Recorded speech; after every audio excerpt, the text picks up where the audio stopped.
everyone. So in this video we are going to do the problems based on a similar triangle concept from practice set 1.3.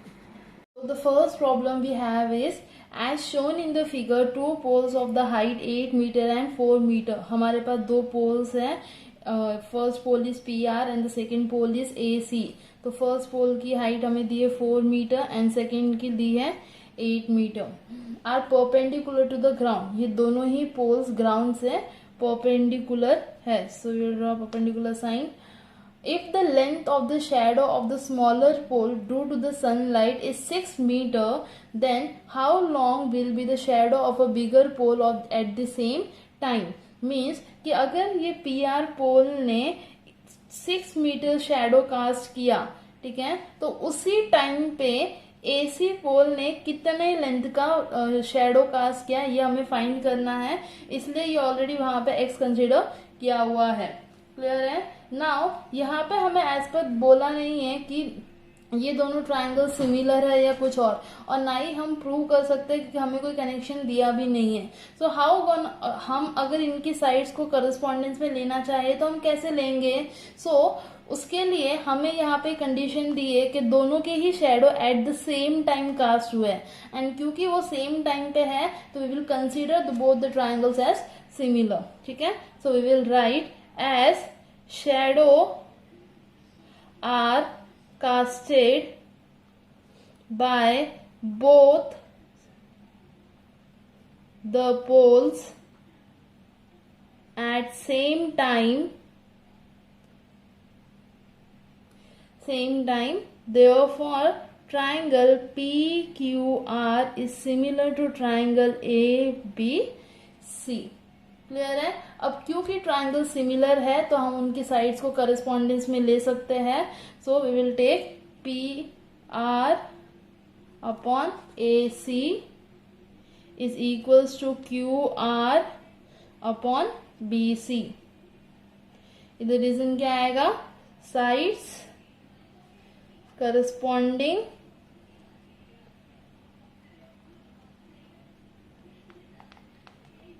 to each other. Is that clear? या फिर हम ऐसे भी लिख सकते हैं congruent sides of congruent triangles. Clear है.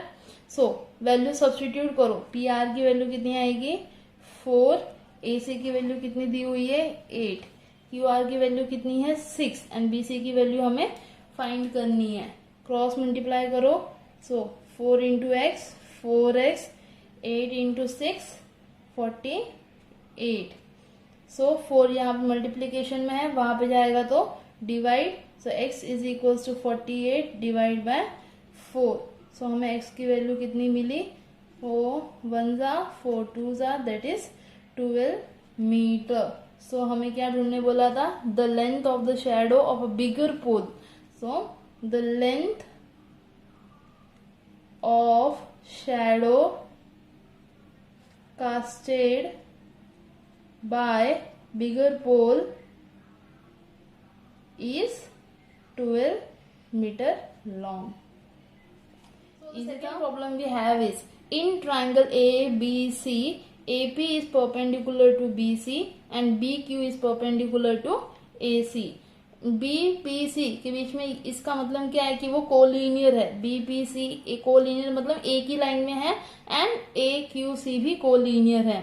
Then prove that. हमें क्या प्रूव करना है. That triangle CPA that is ये वाला triangle is similar to triangle CQB that is ये वाला ट्रायंगल.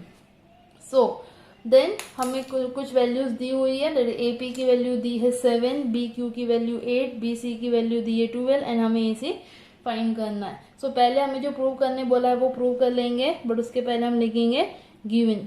सो गिवन में क्या क्या दिया था हमें. That AP is perpendicular to BC, BQ is perpendicular to AC and ये दोनों जो कोलिनियर है एंड जो हमें वैल्यूज दी हुई है वो सब कुछ आ जाएगा. जो भी हमें दिया हुआ था वो हमने लिख लिया है. अब टू प्रूव हमें क्या प्रूव करना बोला है. दोनों ट्रायंगल्स को similar that is triangle CPA is similar to triangle CQB be and find करने भी बोला है तो हम टू फाइंड भी साथ में ही लिख लेंगे, that is side A C हमें फाइंड करना है। So will start with proof. Now triangle C P A और C Q O Q A B को कैसे सिमिलर प्रूव करेंगे, तो इन दोनों ट्राइंगल्स में एक चीज कॉमन दिख रही होगी, दैट इज ये 90 डिग्री का सिंबल। इट मीन्स कि ये दोनों एंगल क्या है, एक दूसरे से इक्वल है। सो जब भी दो ट्राइंगल्स को सिमिलर प्रूव करना स्टार्ट करेंगे, हम सबसे पहले लिखेंगे इन ट्राइंगल, जो दो ट्राइंगल को हमें सिमिलर प्रूव करना है वो लिख दो C P A and triangle C Q B. Clear है। अब हमें सबसे पहली कंडीशन क्या मिली, ये दोनों एंगल्स, तो लिखो एंगल पहले सी पी ए तो C P A is congruent to angle C Q B. C Q B, इसका रीजन क्या आएगा, क्यों कॉन्ग्रुएंट है, क्योंकि दोनों 90 डिग्री है, तो reason will be each of 90 degree. Clear है। सेकेंड क्या दिख रहा है कि दोनों ही ट्राइंगल में ये जो एंगल है दैट इज एंगल सी, ये क्या है, कॉमन। सो अगर हम सी पी ए को ले तो ये एंगल कौन सा हुआ, ए सी पी, तो angle A C P is congruent to angle C Q B वाले ट्राइंगल में Q C B. So Q C B, reason क्या आएगा, कॉमन एंगल। अब हमें दो एंगल एक दूसरे से कॉन्ग्रुएंट मिल चुके हैं, तो और जब हम एंगल्स लेते हैं तो दो एंगल्स हमारे लिए इनफ है। So we can write triangle CPA is similar to triangle CQB by which test, AA test. Is that clear? अब जब दो ट्राइंगल्स एक दूसरे से सिमिलर है तो उनके साइड्स हम करस्पॉन्डेंस में ले सकते हैं। सो उनके साइड्स ले लो, ठीक है। सो सी पी की करस्पॉन्डेंस में क्या आएगा, C Q. So C P upon C Q is equals to A P के, ये परपेंडिकुलर था तो इसके करस्पॉन्डेंस में बी क्यू, तो A P upon B Q. फिर 90 डिग्री के अपोजिट वाला साइड तो क्या होगा, ए सी अपॉन यहाँ पे क्या है, बी सी। इसका रीजन क्या आएगा, C S C T, corresponding sides of congruent triangles. Now अभी जो हमें वैल्यूज दी हुई है वो देख लो कौन सी वैल्यू है, एपी की वैल्यू है, बी क्यू की है, बी सी की है, ए सी की हमें फाइंड करनी है। इट मीन्स कि इन तीनों में से हमें ये रिक्वायर्ड नहीं है, तो इसको हम हटा देंगे। We will only take A P upon B Q is equals to A C upon B C. अभी इन सब की वैल्यू सब्स्टिट्यूट कर दिए, क्रॉस मल्टीप्लाई करो, 7 into 12 is equals to 8 into A C. ये 8 इधर मल्टीप्लीकेशन में है, इधर आके डिवाइड हो जाएगा, 7 into 12 divide by 8 is equals to A C. इसको थोड़ा सा शॉर्ट कर दो, that is 2 4 and 2 6 again 2 2 and 2 3 7 3 21 divide by 2 is equals to A C. So हमें ए सी की वैल्यू कितनी मिलेगी, 10.5। Okay. Third problem, quadrilateral ABCD is a parallelogram. Point E is on the side BC. E एक point है side BC पे. Line DE intersects the ray AB in point D. T. तो हमने जब DE को extend किया और AB को भी एक्सटेंड किया तो ये दोनों कहाँ पे मिलते हैं, पॉइंट T पे मिलते हैं। प्रूव दैट, हमें ये कंडीशन प्रूव करनी है, तो हम लिख लेंगे डायरेक्टली टू प्रूव। हमें क्या प्रूव करना है, that is DE into BE is equals to CE into TE। अब यहाँ पे आप कौन से दो ट्राइंगल्स लोगे, ऑब्वियसली यहाँ पे दो ट्राइंगल क्लियरली विजिबल है, दैट इज एक है BTE वाला ट्राइंगल और दूसरा है DEC वाला ट्राइंगल। और एक चीज से ये कंसीडर किया जा सकता है कि हमें ये दोनों ट्राइंगल क्यों लेने हैं, क्योंकि BE ये वाला साइड है, CE ये वाला साइड है और TE ये वाला साइड है। इट मीन्स कि हमें प्रूव में जो भी साइड्स चाहिए वो इन्हीं दो ट्राइंगल्स के साइड्स है, तो इसका मतलब हम यही दो ट्राइंगल लेंगे।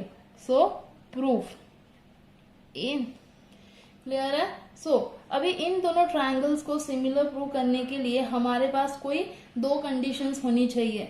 सो पहली कंडीशन यहाँ पे क्लियरली विजिबल है, वो कौन सी है, दैट ये वाला BET angle is equal to DEC angle by vertically opposite angles. Clear है? बस दूसरी कंडीशन कौन सी होगी, साइड्स हम ला नहीं सकते क्योंकि साइड्स वाली कंडीशन कोई हमें दी नहीं है। यहाँ पे कौन सी कंडीशन दी है, एक चीज दी हुई है, that quadrilateral ABCD is a parallelogram, तो हम उसी कंडीशन को यूज करेंगे। Right it, quadrilateral ABCD is a parallelogram. Parallelogram का मतलब क्या होता है कि उसकी कोई दो साइड्स पैरेलल है, तो we can write it as AB is parallel to DC, that is side AB is parallel to side DC। Clear है? यहाँ पे आएगा opposite sides of parallelogram।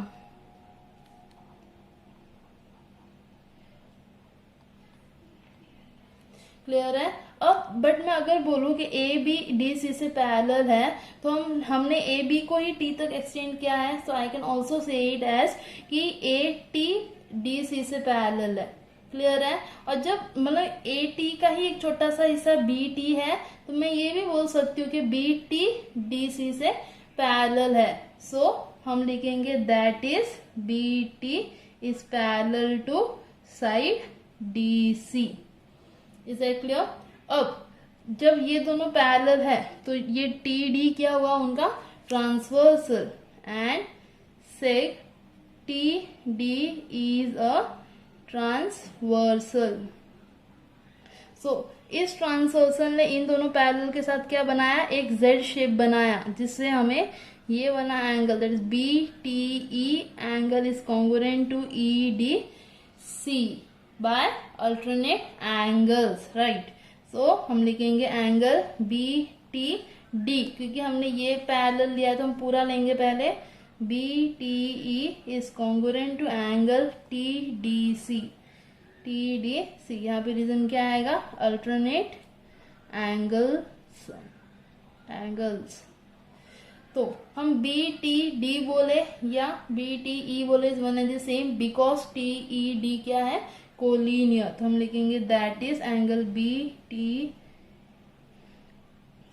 यहाँ पे D आएगा, BTE is congruent to angle EDC। The reason is TE and D are collinear, हम इसको बोलेंगे 1। ना अभी हमें इन दोनों ट्रायंगल्स को इक्वल प्रूव करना था, तो इन दोनों ट्रायंगल्स को लेंगे हम in triangle BTE and triangle DEC। Triangles में हमने दो एंगल्स पैर को कॉन्ग्रुएंट प्रूव कर लिया है। एक हमने पैरेललोग्राम वाली प्रॉपर्टी को लेके प्रूव किया, और दूसरा मैंने बताया था वर्टिकली अपोजिट वाला कंडीशन लेकर। We can write now that triangle BTE is similar to triangle DEC, by which test again दो एंगल्स है, तो A test. Is it clear? Now अगर दोनों ट्रायंगल सिमिलर है तो हम उनके साइड्स को करस्पॉन्डेंस में ले सकते हैं, तो उनके साइड्स को करस्पॉन्डेंस में लेते हैं। तो यहाँ BE और CE will be equal to TE upon DE, DE।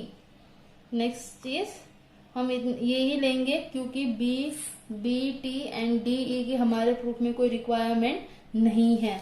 इसका रीजन क्या आएगा, CSCT।